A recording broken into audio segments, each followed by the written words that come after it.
অতএব আমার সবচেয়ে বড় জরুরি জিম্মেদারি আমার প্রত্যেক দাস দাসী এবং বান্দাকে, আমার প্রত্যেক সৃষ্টি জীবকে, প্রত্যেক পশু প্রত্যেক পাখিকে তাদের ন্যূনতম অধিকার কিয়ামতের মাঠে বুঝিয়ে দেওয়া।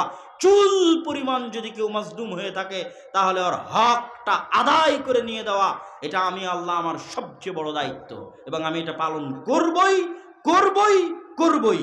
এখন কেউ যদি বিশাল নামাজ নিয়ে উপস্থিত হয় যে আমি তাহাজ্জুদ গুজার, কেউ 10টা হজ 50টা উমরা নিয়ে উপস্থিত হয়েছে, হাজি উমরাকারী, কিন্তু আল্লাহ তো ন্যায় বিচারক। আল্লাহ যদি আজকে ওর হজ দেখে, ওর উমরা দেখে, ওর দান দেখে, ওর সালাত দেখে তার একটা বান্দার উপর জুলুম করেন, তাহলে আল্লাহ সুবহানাহু ওয়া তাআলা তার দাবিতে মিথ্যুক বলে গণ্য হবেন। এই জন্য আল্লাহ তাদের সালাত সিয়াম হজ যাকাত দেখবেন না, আগে দেখবেন আমার এই বান্দাটা মাজলুম। দুনিয়ার জজ court, high court, supreme court, MP, মন্ত্রী, চেয়ারম্যান কেউ তাকে ন্যায় বিচার দিতে পারেনি। আমি আল্লাহ তার সৃষ্টিকর্তা আজ তাকে পরিপূর্ণ ন্যায় বিচার বুঝিয়ে দিব। এর নাম ইসলাম। ইসলামে ন্যায় পরায়ণতা এত গুরুত্বপূর্ণ, এত ভয়ঙ্কর, এত জরুরি। এটার নাম হচ্ছে ইসলাম, যে ন্যায় পরায়ণতা কি জিনিস।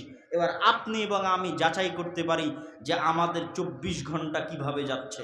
আমি আমার বাপ মায়ের সাথে ন্যায় পরায়ণ আচরণ করি কিনা, আমার স্ত্রীর সাথে আমি ন্যায় পরায়ণতা রক্ষা করি কিনা। আমার স্ত্রীর কারণে কিয়ামতের মাঠে আমার জান্নাত আটকে যেতে পারে শুধু ন্যায় পরায়ণতার অভাবে। সালাত সিয়াম আল্লাহ মাফ করে দিবে, হজ আল্লাহ মাফ করে দিবে, ন্যায় পরায়ণতার ত্রুটি ঘটলে আল্লাহ মাফ করবে না যতক্ষণ না ওই ব্যক্তি মাফ না করে। আমি প্রতিবেশীর প্রতি ন্যায় পরায়ণতা করতে পারছি কিনা, আমার ভাইয়ের প্রতি ন্যায় পরায়ণতা করতে পারছি কিনা, এটা হচ্ছে আসল ইসলাম, এটা হচ্ছে প্রকৃত ইসলাম, যেটার উপর বানু ইসরায়েলেরা টিকে থাকতে পারেনি, ন্যায় পরায়ণতার মাপকাঠি থেকে নিচে নেমে গেছে। আর আমরা মুসলমানেরা একদম অতল গহব্বরে চলে গেছি ন্যায় পরায়ণতা থেকে।